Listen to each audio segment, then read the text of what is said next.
Assalamu алейкум, урматтуу телекөрүүчүлөр, урматтуу замандаштар. Жаштар сүйлөсүн теле долбоору бүгүн номер 94-чү кесиптилик лицейинде жалпы жаштар менен, окуучулар менен жана ошондой эле биздин эже агайлар менен, коноктор менен бирге ушул майрамдар жөнүндө жана ошондой эле Ден Валентин жөнүндө сүйлөшөбүз. Андыктан биз менен бирге болуңуздар. Жаштарыбызга шерепчи конок болуп келген биздин коногубуз бар. Коомдук ишмер Дилмирөөгө адеп ахлак жана маданият борборунун мүдүрү Өзбек Ажишотонов конокто. Саламатсызбы? Агай, айтсаңыз, ушул биздин жаштарыбыз жакшы майрамдашып атат, аябай жакшы майрамдап атабыз. Анан өтө барган сайын сиңип баратат. Анан сиздин көз карашыңыз кандай? Мен ойлойм, бул майрамды майрамдабаш керек. Куттуктабайсызбы бул майрам менен? Мен бул майрам менен силерди куттуктабайм. Себебинде бул биздин майрам эмес, бул башка элдердин майрамы. Бул жерде жанагындай жаман иштер көп болуп атат ушу майрамдын себебинен. Бу жерде мындай болот да, кээ бир балдар кыздарга жанагындай жөн эле бейадрес тамашалап деле кат жазып коет да. Анан үмүттөндүрүп коятканы бар. Жанагындай туура эмес ойго салып койгондор бар да. Аны ошо шагысынып калышы мүмкүн. Же мисалы кыздар келип туура эмес мамиле жасап коюшу мүмкүн. Шагын сындырып коюшу мүмкүн да, ушундай нерселер бар да. Ушул сизге каршы эле ушул фактылар бар да, ушул күнү, ушул 14-февраль күнү кыздар сүйүшүп, ушул сүйгүндө бактылуу, талайлуу болуп жашагандар да бар. Анда жаштар, айтсаңар оюңарды, анткени өтө ушул күндү чыдамсыздык менен күтөбүз. Анан силер кандай майрамдайсыңар? Айтсаңар, балким сыныңарды айткыла. Анткени бул силердин өзүңөрдүн оюңар, ар кимдердинки балу балдардан барбы, жигиттер?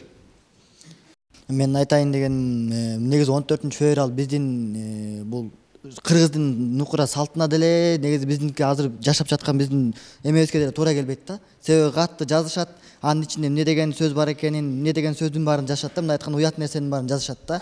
Жөн эле сүйөм деп койбойт да эрденчи. Бир бололу дейби балким, же бир кечеге чакырабы, же бир үйгө чакырабы түнүндө. Балким кандай нерселерди айтышы, бирок ал каттын ичинде эмненин бар экенин да. Ошо каттын себебинен азыр канчалагандар бузулуп, мындай айтканда ошо бир нерсеге илинип атат ошол күнү. 14-февраль күнүчү бир нерсеге илинип барат дагы, ошол бойдон анан ошол нерседен айрыла албай азыр мындай улуу сөздө уят жок. Мындай айтканда ошол жанагы биздин атын өчкүр бир жер бар, кыздар бара турган. Ошол жерге дагы барып калышы мүмкүн да. Себеби бул адамдын ушундай жер ал массабетке барышы мүмкүн. Ушундай деп айткым келет да. Себеби дегенде баягы жаштар азыр ошол эки нерсени биз бат кабыл алабыз, любой нерсени. Ким жок дейт, баарыбыз эле бат кабыл алабыз да. Ошонун нерсесинен, ошол сөздөн улам жүрөгүбүзгө кабыл алып туруп, анан ошондой нерселерге дагы кетип калышыбыз мүмкүн да. Бул майрамды мен майрамдабаш керек деп силерге так айта алам. Жашташ кошуласыңарбы? Анткени майрамдайбыз деген дагы жаштарыбыз бар. Кыздар, силерге мынакей бул жигит болсо бир топ сындарды айтты. Силер чын эле ошондойсуңарбы? Мисал үчүн деген 5 кол тең эмес да, турабы? Бардыгы деле ошентип массабеттерге барышпайт да. Мисал үчүн 5 кол тең эмес. Кээ бир сүйүшкөндөр бар да, ошолор мисал үчүн жигиттер менен, кээ бир турмуш курган адамдар өзүлөрүнүн үй бүлөсү менен аны майрамдашат да, турабы? Мисал үчүн 5 кол тең эмес да, антип бардык кыздардын эле эгерде мээси болгон кыздар ошентип массабетке барбайт деген ойдомун. Сиз кантип майрамдайсыз? Келечек пландарыңыз балким айтып берет. Мен эгерде ошондой 14-февраль келгенде өзүмдүн жигитим менен эле андай жаман жерге барбай эле жакшы эле майрамдаганга. Жакшы эле майрамдаса болот демек, Анда ушул кызыбызга жакшы кол чаап коелу, мынакей. Ар ким өзүнүн жигити менен, кызы менен демек жакшы эле майрамдаса болот экен да. Туурабы? Менин оюмча мындай сүйбөш керек ошо. Мисалы укуңар да жок сүйгөнгө. Мен силер жигиттер деле сүйө бересиңерби? Үйлөнбесеңер деле. Сизге үйлөнбөгөн жигиттер сүйүзө болобу? Агай, сүйбөш керек деп атпайсыңарбы? Силер ошо жубайыңарды сүйбөй эле алып алсаңар канча жашайсыңар? Жашарсыздар.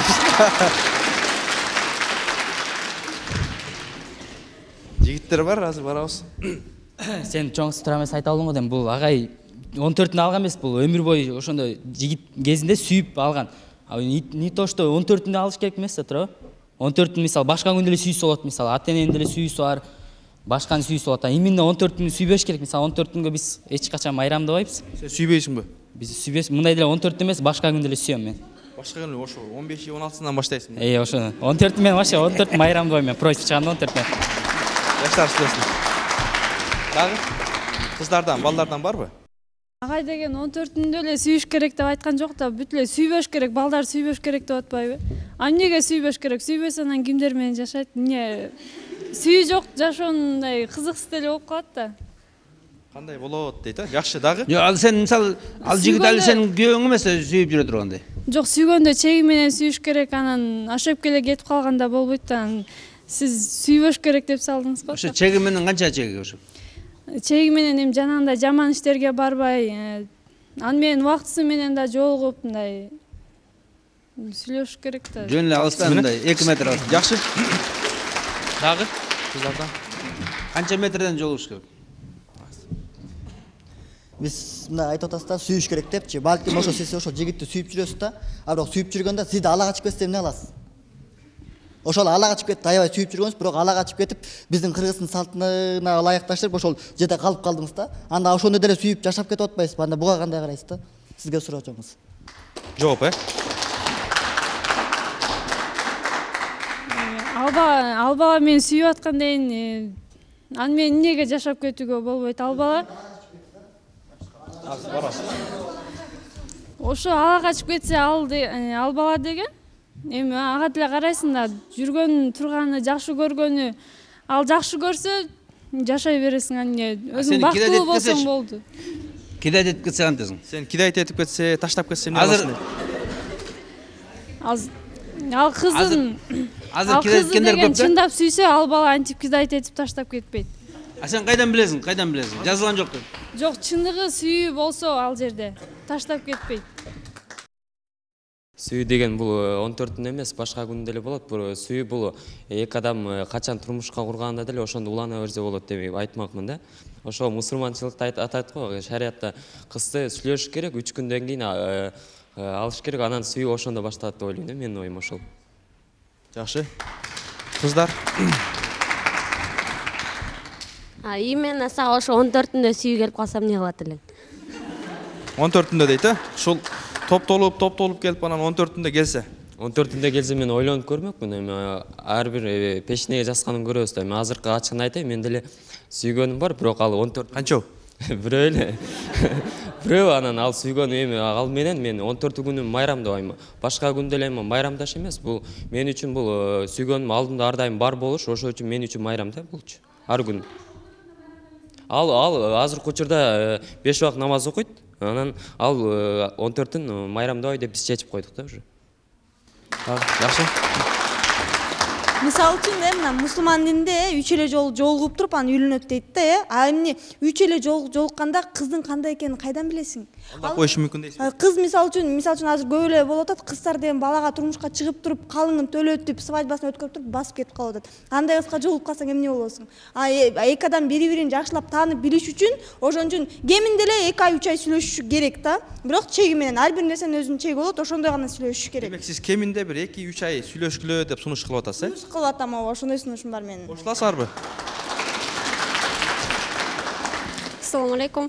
Мен сиздин сурооңузга жооп берейин дедим эле. Аллах Таала эч нерсеге муктаж эмес. Эгер сен 5 убак намаз окуп, дуа кылып, ошо Аллахтан түбөлүктү жарыңды сурасаң, мындай эми ошо имандуу болсун, өзүңө татыктуу болсун десең, Аллах Таала эч нерсеге муктаж эмес, ошо өзүңүзгө ылайыктуу жар берет. Обязательно эле ошо 3 жолу жолугуп же күндө жолугуп сүйлөшүп, анын кандай адам экенин билиш эмес да. Ушул кызга кошуласызбы? Туура айттыбы? Турасы туура айтты, бирок эми Алла Таала берет деп эле күтүп отура бербей, өзүң дагы кандайдыр бир нерселерди аракет кылыш керек. Кылыш керек, ооба. Жакшы. Дагы? Мен деле кошулбайм. Мисалы, пайгамбарыбыз айтканда көргүлө деген да. Барып көргүлө, сынап көргүлө, жагабы, жакпайбы карагыла деген да. Мындай эле барып атаң айтса эле барып үйлөнүп албай же атаң айтса эле күйөөгө чыга бербей да. Мисалы, ошо макулдугун сурайт, башка да. Анан изилдегиле деген да. Анан жанагындай Алла Таала муктаж эмес деп эметпегиле. Анткени биз адамбыз. Ошо адамга ошо өзүнө жага турганын алсын да. Бирок биз айткан сүйүшпегиле дедибиз. Жанагындай кучакташып, парктарда сүрөлүп жүрө бербегиле бири-бириңер. Кошуласызбы? Мен кошула албайм ушуга. Сүйүшпөгүлө дегенге. Кошулбайм дегендер кол көтөрүп койсоңор. 99%. Та эжеде эже сиз дагы кошулбайбы? Сүйүшүп гана үйлөнүш керек да. Сиз кантип баш коштуңуз эле? Биз союз маалында мен алага чөлү кеткен, ошондо барып эле эмеге отуруп калганбыз. Бирок сүйүш керек экен. Үйүңүздөр кандай болду? Азыр жакшы, бала бакырабыз бар, келинибиз бар, чоң эне болгону калды, мас күндө Кудай буйрса. Ошо ал эко эмен маңдайга жазгандан чыга албайбыз да, мисалы. Мен эжекеге сурадым, мына эжеке мына сүйүшүп жүрөт да. Анан кийин бир косягі табылып калды мындай кемчилиги. Анан качып кетип атты, анан бар башка бирөө сүйөт, анан буну менен сүйүшүп көрөйүнчү. Анан кийин дагы анысынан да бир нерсе табылып туруп, дагы бирөөнө барат да, уну менен сүйүшүп көрөйүнчү деп. Бир нерсе жакпай калат да. Мисалы мына базарда мындай да, алманы көрөсүң тышынан эле. Жакшы. Анан аласың да, туурабы? Каалаганың минтип көрөсүң, бир нече алманы анан аласың. Бирок эч ким тиштетип көрбөйт да, туурабы? Ооба. Уруксат бербейт. Анын тамын билбейсиз да, сиз көрүп эле турасыз, туурабы? Анан ошондой эле да, биз айтканыбыз, мына сен көр, өзүңө жакканын кара, анан бирок жанагындай келип, 2 ай 3 ай сынап, бүт сыноолор өткөргөнгө уруксат жок дедибиз да. Жок, уруксат. Эмесе сүйүшүп жүрөт, тигини сүйүп көрөйүнчү, онуну сүйүп көрөйүнчү, анан кийин ушинтип жүрүп, анан албай да коет да акырында. Кандай ушундай нерселер болобу же болбойбу окуу жайда? Окуу жайда азырынча болоюк. Сүйүшүп жүрүп үйлөнгөндөр бар, студенттерибиз азыр турмушка чыккандар бар. А бирок сүйүшпөй алып кеткендер жок азырынча. Демек, эже сүйүшкөнгө сүйүшүп үйлөнсө жакшы болот дейт, дагы кандай ойлор бар жаштар? Мен азыр бир эмеде мындай да факт да. Мына бүгүн эле бирөө менен сүйлөштүм да. Анан кичүү балам 30-та дейт да. Анан үйлөндүбү десем, жок, үйлөнгөн жок дейт да. Анан эми ойлоп көрсөк, ошо мисалы ошо 30-га чыккан бала сүйүшүп жүрдүбү же жүргөн жокпу? Эгерде сүйүшүп жүрбөсө, ал ненормальный да, туурабы? А сүйүшүп жүрсө эмне үчүн алган жок? Демек ал көп кыздарды алдап жүр да. Көп кыздар сүйүп эле жүр да. Жана биз айткандай бул. Турмушунда бирөө болду, анан алага чыгып кетти, экинчисин сүйлөшкүсү келген жок да ал бала деле. Анан ошентип 30-га чыгып калды да. Анан башкасын сүйүп жүрдү дагы. Бирөө жаккан жок, бирөө эметкен жок, ошентип эле жүрө берди, анан жашы 30-га чыгып калды. Жигиттер, кыздар өзгөрдү сүйүүңөр тастап бербесеңер болбой калды. Эми ушун силер жашсаңар, келечегиңер алдыда кандай кыласыңар? Эже, сиз да колуңузду көтөрүп атасызбы? Мен оюмча сүйүшүп эле үйлөнүш керек. Анткени үй бүлө деген бул кенедей мамлекет да, кичинекей мамлекет. Ошо экөө тең ошо сүйүшүп, бири-биринин мамилелери келишип, бири-бирин түшүнүшкөндөн кийин гана ошондой дени сак, жакшы, бактылуу, ынтымактуу үй бүлөнү курат болуш керек. Эгерде экөөнүн мамилеси келишсе, мисалы азыр аябай начар болуп атпайбы? Сүйүшүп, күйүшүп эле үйлөнүп алып, эртең күнү ажырашып кетип атат. Азыркы биздин мамлекетибиздин эң көйгөйлүү проблемасынын бири ушул болду. Ошол себептен быйыл президентибиз ушул жылды үй бүлөнүн, ынтымактын, тынчтыктын, кечиримдүүлүктүн жылы дейт. Жок, бирок сүйүшүүнүн жылы деген жок да, туурабы? Сүйүшүүнүн жылы деген жок, бирок мен ойлойм, сүйүүсүз үй бүлө куруу болбойт болуш керек.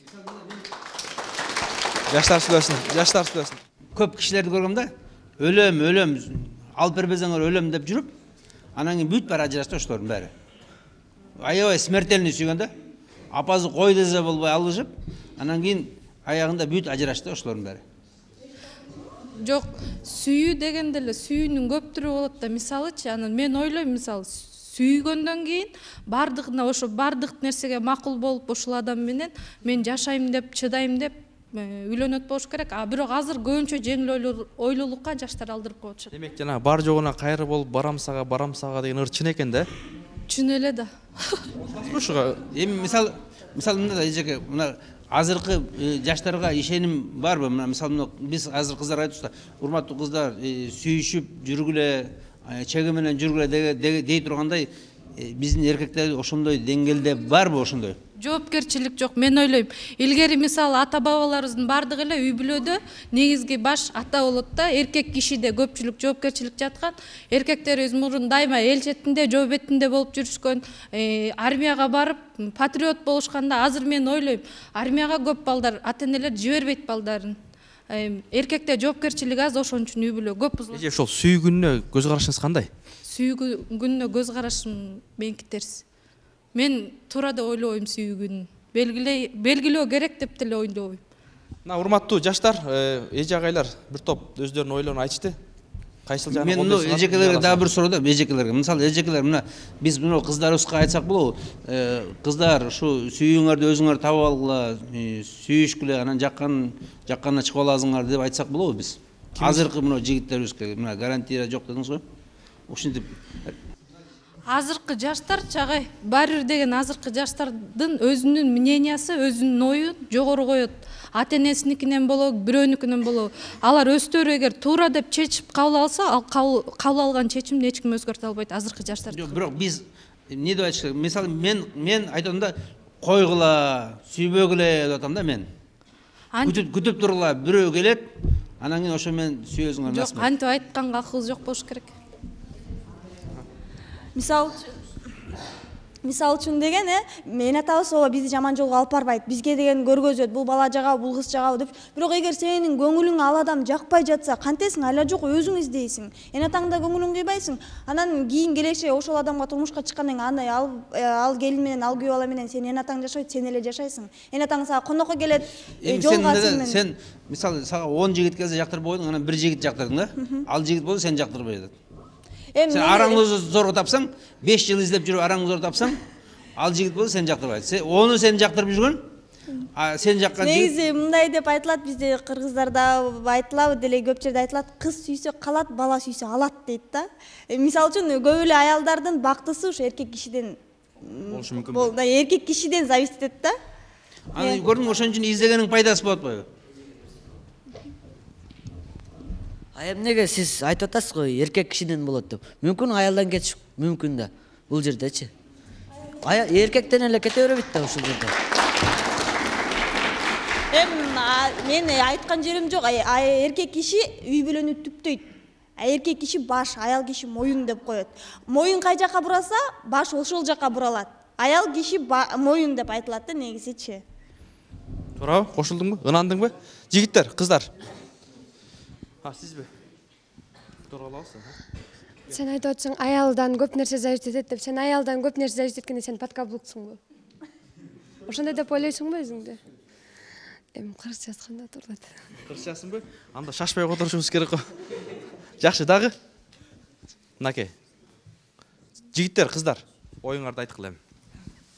Мисалы үчүн мен агайга суроо берейин дегем да, бул сүйбөгүлө деп атасыз, мындай кыз менен бала бири-бирин жаман көрөт да, алардын деген ата энелер эле экөөнү үйлөндүрүп койду да.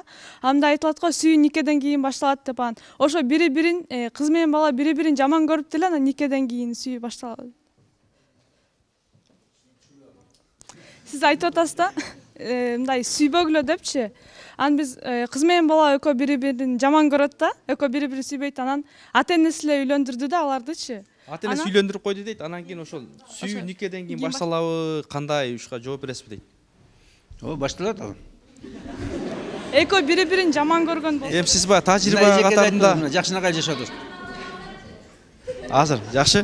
Баштай албай калса анда жаман иш болуп тур анда. Такыр эле сүйүү болбой ажырашып кетсечи. Не болот анда, башталбай калса? Башталбай калса кандай болот дейт. Силер мындай, силер эмеңерге, башыңарга программа койгондочу, мага жакпай калат деп программа койгула, мага жагат деп иншалла. Анан жүрүп кетет да ишиңер. Агай, сизге суроо берейин да, сиз өзүңүздүн балдарыңызга сүйбөгүлө деп айтасызбы? Ооба. Сиз коркпойсузбу? Сиз ушул сүйбөгүлө деп атып, балким балаңыз башка бирөөнү жакшы көрүп, ушул сиздин көңүлүңүздү кыя албай, ошо башкага үйлөнүп, бактысы бузулуп калат деп ойлобойсузбу ошону? Мен ойлойм, иншалла жакшынакай болот деп ойлойм.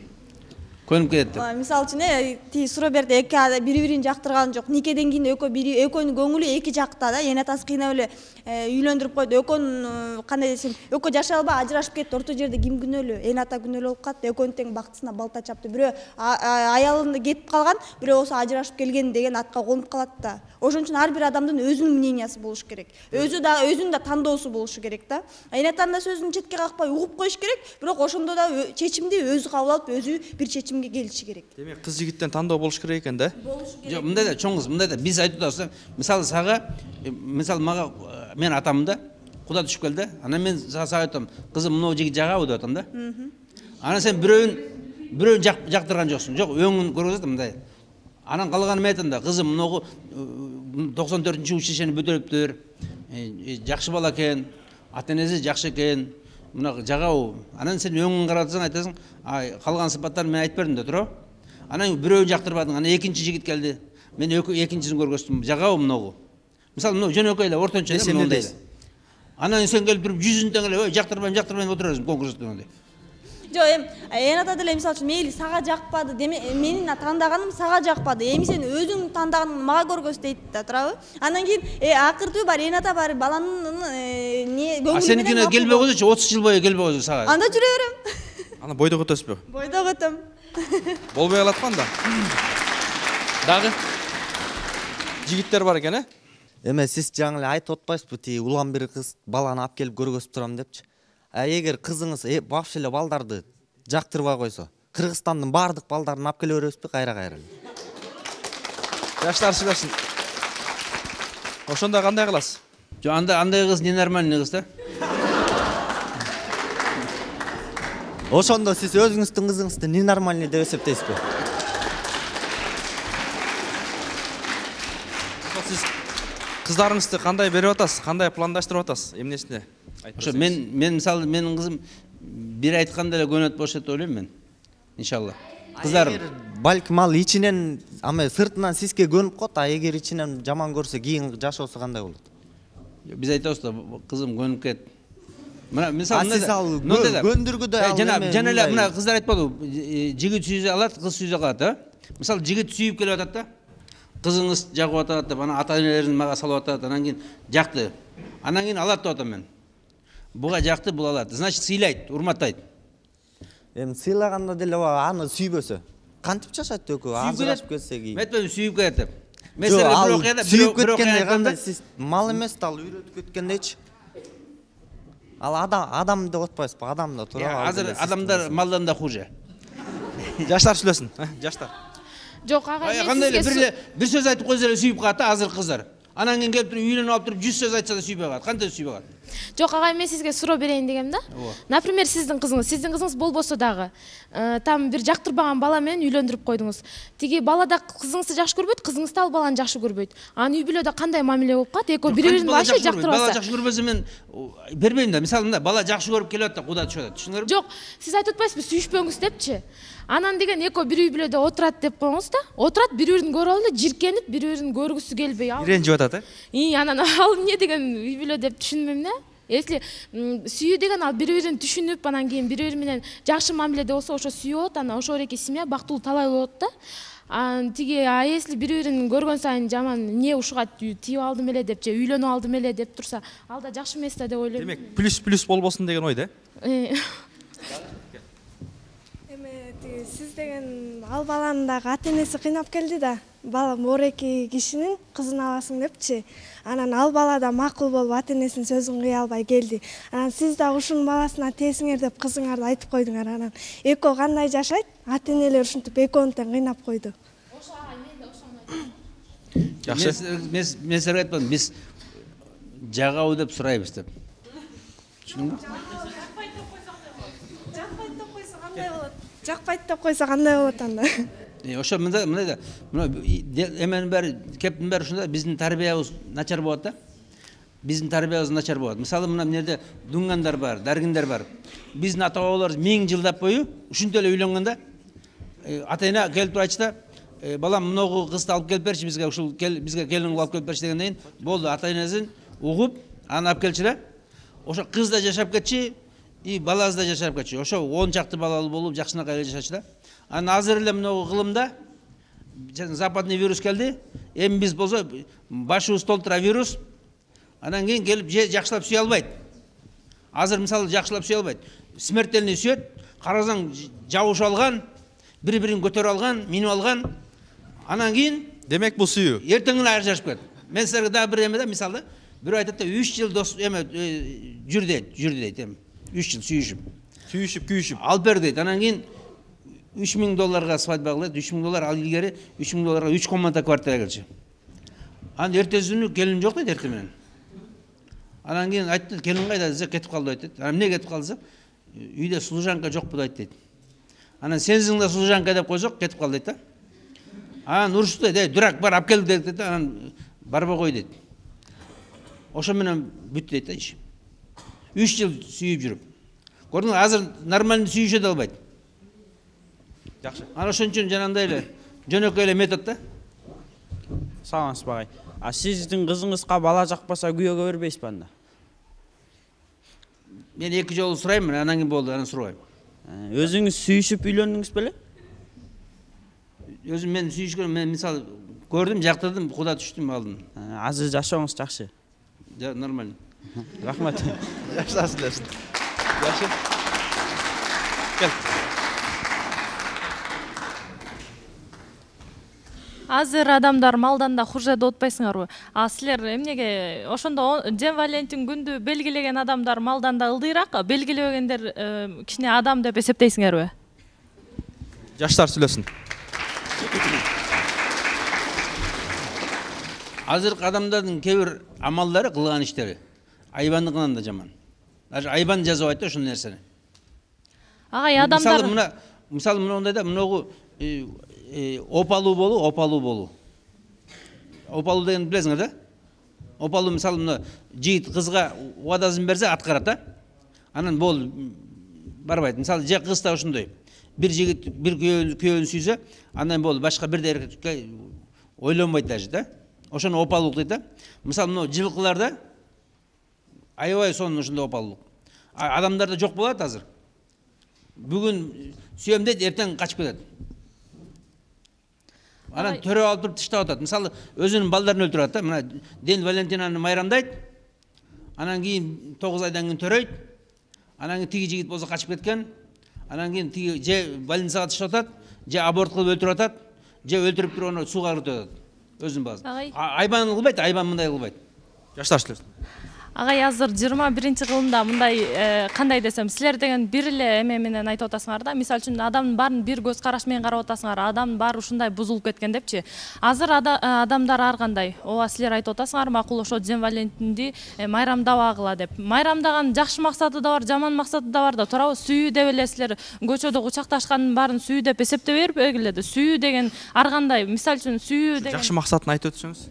Жакшы максат кандай? Сүйүү, чыныгы сүйүү деген ал эч качан эч кимди таштабайт, эч ким көчөдө калбайт сүйүү дегенденчи. А жанагы көчөдө көргөндү сүйүү деп эсептеп, ошону маселе кылып көтөрбөш керекпиз да. Ден Валентин ар кимге ар кандай майрамдай берет. Азыр 21-кылым. Илгерки айтып атпайсыңар, куда түшүп эле үйлөнүшчү депчи, ошолор бактылуу жашачы деп. Алар деген элди уят кылбайын, ата-энемди уят кылбайын деп ошолор сүйбөсө да ошолор менен кыйналып жашашчу да. 14-күндө майрамдайсызбы? Чоңуз, азыр мына 14 февралда жигиттердин 90%-ынын максаты кыздарды алдазам дейт. Силер ошого кошуласыңар, балдар? Балдар кандай? Ушундай максатыңар 14-күндө? Мен буга кошулбайм. Анткени балдардын баары андай эмес да тура. Сен кантип майрамдайсың, ушуну айтчы. 14-күндө кандай сен планың? 14-күндө мисал хатага барасыңар. Жок. Кантип майрамдайсың? Ар бир адам ар кандай майрамдайт. Сүйсө чыныгы сүйсө ал антип алдап кетейин, таштап кетейин дейт да. Майрамдаганда окаташ, жок, Кока-кола. Майрам деп ошону эсептебеш керек. Майрам деп жакшынакай өзүнүн жакшы көргөн белегин берип кой. Ошол майрам. Ал майрам эмес, ал жөн эле белек да. Белек бергенде майрам. Майрамда дегенде белектен башталат да сүйүү. Жанагы Ягуар, танцы, тура ушундай да. Ушундай майрамды сиз кайдан көрдүңүз? Бар белек берип койсоң эле майрам болуп калды. Биздин бул кызыбыз айтып атат, ушундай майрамды кайсыл жактан көрдүңүз эле дейт. Ресторандардын бүт баары, бүт мына Бишкектин ресторанынын баары ошол күнгө заняты болот. Гостиницалардын баары заняты. Ал эмне кылат олар гостиницада? Ресторандар эмне кылат? Жакшы. Азыр биз биякта жок, ал мунга мейли макул. Бирок 14 февралда ооба, мен деген ошол Байкенин ошо эмне бул? Байкенин айтканына кошулам да, азыркы балдар чын эле сүйүүгө туруксуз. Сүйүүгө туруктуу эмес бул балдар деген. Мисалы үчүн 14-күндө балдар сүйүүгө туруксуз эмес. Мисалы үчүн балдар деген бир гана кыздардын сулуулугуна ушундай балдар бар да, мисалы үчүн мисалга эле алып көрсөк, кыздардын сулуулугуна жанагы азыркы кезде балдардын модный сөзү да, бул деген фигура. Мисалы үчүн достор менен турганда кыз кетип баратса, ошол жерден, мисалы үчүн мен кетип барасам, менин жигитим турса, ошол жерден айтпайт да. Мисалы үчүн мен кетип барасам, бир бала айтат: "Ой, бул кыздын фигурасы сонун экен" десе, тиги менин жанымда жигитим унчукпайт да. Мисалы үчүн ошо Неге чыкпайт? Айтпайбы? Кызым. Балдардын баары ошо туруксуз да сүйүүгө. Мисалы үчүн азыр балдарды тандайбыз, кыздарды тандайбыз деп атпайбы? Буга деген мен кошулбайм да, сүйүүгө туруксуз мисалы үчүн. Жөн балдардын баары деп эле айтпайм мен, балдардын арасында туруктуулар да бар. Болуш керек деп ойлойм. Демек, мынакей, балдар, силерге бир топ таштар кулады. Ошондой болсо дагы убактыбыз өтө аз. Киде айтасыңар, киде айтасыңар. Тез-тез айткыла. Балдар, ким жооп берет? Агай бул кыз айтып атат, эми балдардын баары ушундай сүйүүгө туруксуз деп, андай кыздардын арасында да бар да, эми 2 бала менен жүрүп, 3 бала менен жүрүп. Балдардын баары да ар эмес. Балдарда да бар, кыздарда да бар да. Демек, бул жигит айтып атат, азыр кыздарда бар дейт, кыздар дагы 2-тен 3-төн жүрүп атат дейт. Мындайча айтканда, азыркы сөз менен айтканда, азыркы балдардын баары тең эле самопал болуп калды да. Бир сөз менен айтканда. Самопал балдар. Мисалы үчүн азыр балдарда модада бир убакта 4-5 кыз менен жүргөн. Анан аларды бөлүп коет. Бул кыз менен мен достор менен жолугам дейт. Анткени бул кыз сулуу дейт. Бул кыздын акчасын колдоном, анткени мунун атасы бай дейт. Бул кыз менен мен деген сүйлөшөм, анткени мунун билими терең, муну менен сүйлөшкөн кызыктуу дейт. А бул кызды дейт мен үйүмө алып келип өз керегиме колдоном дейт. Кирим жудурам, үйүмү шыпыртырам, андан башкасын да кылдырам деп туруп 4-5 типке бөлүп туруп 4-5 кыз менен бир убакта жүрөт да. А кыздар андай жүрсө мейли дос катары 2 бала менен сүйлөшөт. Эми экөөнүн бирөөсүн тандап күйөөгө тем деген мааниде ошентип сүйлөшөт кыздар. Дос болсо болобу? Дос болсо болот, неге болбойт? Эмне үчүн классташың менен, группалашың менен неге дос болсоң болбойт экен? Болот. Жакшы, жаштар сүйлөсүн дагы. Келе кой.